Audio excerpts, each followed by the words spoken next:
என் அன்பு நெஞ்சங்களை, மீண்டும் உங்களுடன் அதிரை சித்தி. இன்று ஒரு தகவல்களோடு உங்களை சந்திக்க ஆசைப்படுகின்றேன். வாழ்க்கையில் வெற்றி தோல்வி என்பது சகஜம். ஆனால்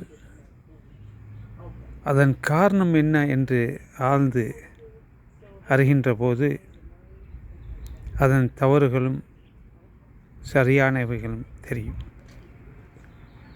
தோல்வியை பொறுத்தவரையில் தம் பிறவி குணங்களால் ஏற்படும் தோல்விகளை தவிர்க்கவே முடியாது. அவர்கள் வாழ்க்கையில் அதுதான் விதி என்று ஆகிவிடும்.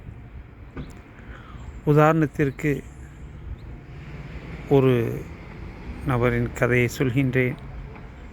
1960 பிறந்தவர். சராசரி பள்ளி மாணவனாக இருந்த அவர் ஓரளவு நன்கு படிக்கக்கூடியவரும் கூட. ஒரு முறை அவர் பள்ளிக்கு செல்கின்ற போது ஆசிரியர் சொன்ன வீட்டு பாடங்களை சரிவர எழுதி செல்லவில்லை. அப்போதெல்லாம் ஆசிரியர்கள் தவறு செய்தால் தண்டிப்பார்கள். கையில் பிரம்பு வைத்திருப்பார்கள், அடிப்பார்கள். இன்றைய காலகட்டத்தில் அது இயலாத காரியம். பெற்றோர்கள் ஆசிரியர் கழகம் என்று இருக்கின்றது, அதன் சட்ட நடைமுறைகள் இருக்கின்றது. எனவே எந்த காரணத்தை கொண்டும் பிள்ளைகளை அடிக்கக்கூடாது. ஆனால் அன்றைய காலகட்டத்தில் பெற்றோரே சொல்வார்கள், என் பிள்ளை தவறு செஞ்சால் அடிங்க சார் அப்படின்ட்டு. அதுபோன்று ஒரு சிறிய தவறுக்காக அந்த ஆசிரியர் அந்த மாணவனை அடித்து விட்டார். அந்த ஒரு காரணத்திற்காக தான் பள்ளிக்கு செல்ல மாட்டேன் என்று பிடிவாதமாக இருந்து தன் வாழ்நாளை முற்றிலுமாக மாய்த்து கொண்டார். காலம் சென்றது.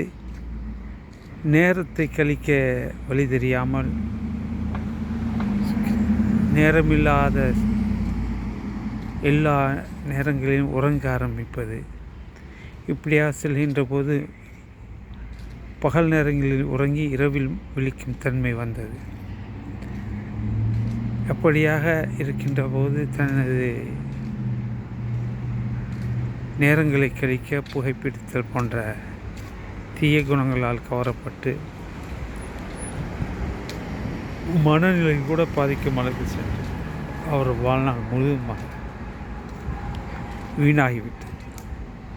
எனவே தனது வாழ்நாளில் சிறுவனாக இருந்தாலும் சரி, பெரியவர்களாக இருந்தாலும் சரி, இடர்பாடுகள் வந்தால் அதற்காக தம் மனசை சோர்ந்துவிட செய்யக்கூடாது.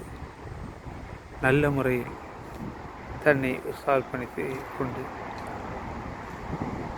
தனது தவறு இருந்தால் தவறுக்காக வருந்தி மீண்டும் தன்னை சரியான நிலைக்கு வருகின்ற போது இது போன்ற விபரீதங்கள் நடைபெறாமல் பார்த்து கொள்ளலாம். எனவே அன்பு சொந்தங்களே, தோல்வியின்றி வரலாறா தொண்டு செய்யன் தோழா என்று ஒரு வார்த்தை உண்டு. தோல்விகளில் 2 வகை உண்டு. தன் முயற்சியால் ஏற்படுகின்ற தோல்விகள் மீண்டும் மீண்டும் செய்கின்ற போது என்றாவது ஒரு நாள் வெற்றி பெறலாம். ஆனால் தோல்வியை கண்டு தோன்றிவிட்டால் முற்றிலுமாக வாழ்க்கை பால்பட்டு போகும்.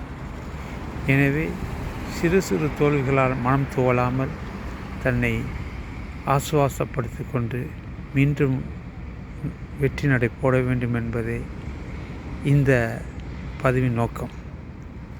மீண்டும் ஒரு பதிவுடன் உங்களை அன்புடன் சந்திக்கின்றேன். என்றும் அதிரை சித்தி.